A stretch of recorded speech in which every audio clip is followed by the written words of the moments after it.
It was Friday evening, and I was finally ready to kick back and let loose. Balancing a business and a medical internship was no walk in the park. Truth be told, being a doctor wasn't my dream, it was my mother's.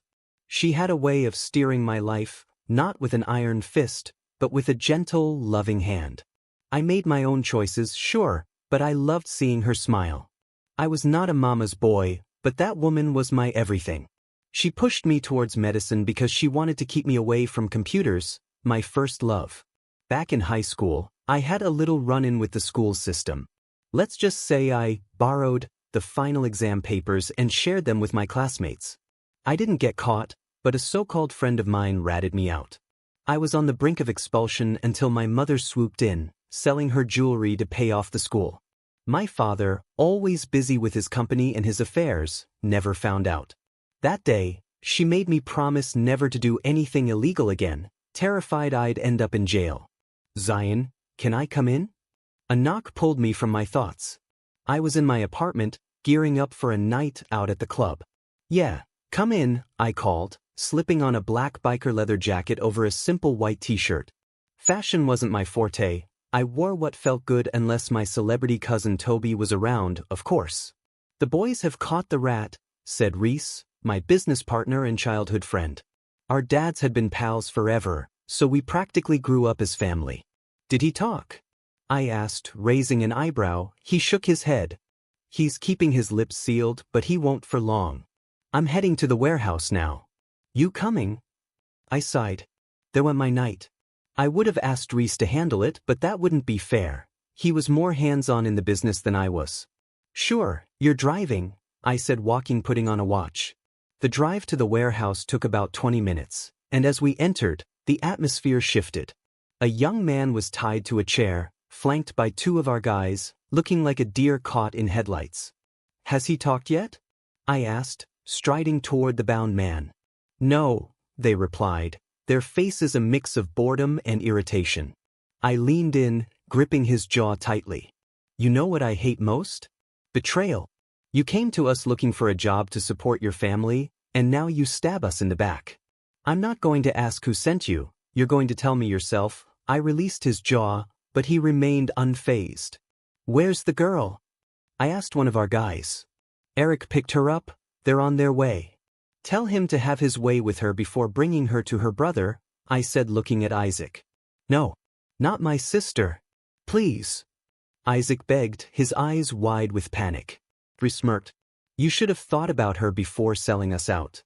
Do you know how much money we lost because of that police raid? We'd been in business for 2 years, and our casino had never been raided before. The police knew exactly where to look and what they wanted. Luckily, we had a few people in the department on our payroll, so they only arrested Eric and released him the same day. Our casino was legitimate on the surface, but behind the scenes?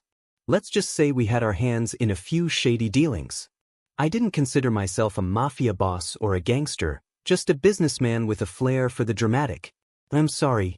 He threatened my family," Isaac cried. "I'll tell you everything, please. Just don't hurt my sister. Depends on how fast you deliver." "You no longer have the right to bargain with us," said Ohm. If it had been any other day, I would have ended him right there, but tonight I wanted to keep my hands clean. "It's Alex Hall," he announced. My heart skipped. Reese shot me a look. I should have known. Alex was my older brother, the heir to the Hall empire. I was the youngest of 3, first Alex, then my sister Samantha, a musician and a terrible actress.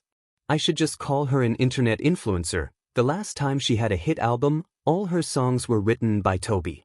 She was still acting because our family owned the agency she was signed under. Money talks. Yeah, you guessed it, I never had a close relationship with my siblings. They blamed me for our parents' divorce. I was 18 when I caught my father cheating. He tried to manipulate me into keeping my mouth shut, but I wasn't having it. I told my mother everything. Turns out she'd known about his infidelity for ages, but my witnessing it was the final straw. My mother walked away from that marriage with nothing but her dignity and me. The only allies she had were me and Toby. We chose to leave with her, no questions asked. When I made that decision, my father declared I was no longer his son and warned me not to come running to him when life got tough. Spoiler alert, I never did. My mother had been a housewife, but she had a little nest egg tucked away. Once the divorce was finalized, she started working at her divorce lawyer's law firm.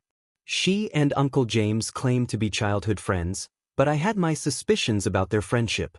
Not that I cared much. I was too busy navigating the chaos of our new life. Betrayal stings more than 1,000 paper cuts.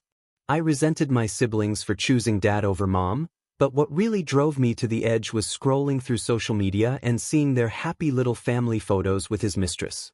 It was like a punch to the gut every time. They say karma knows everyone's address, and I waited patiently for it to find my father. Years passed, and it never showed up, so I decided to take matters into my own hands. I was going to reclaim everything that was owed to us and then some. I wanted my father to watch as his empire crumbled, piece by piece, right before his eyes. I wanted revenge, and I was ready to serve it cold. My name is Zion Hall, and this is my story. Part 2 coming soon.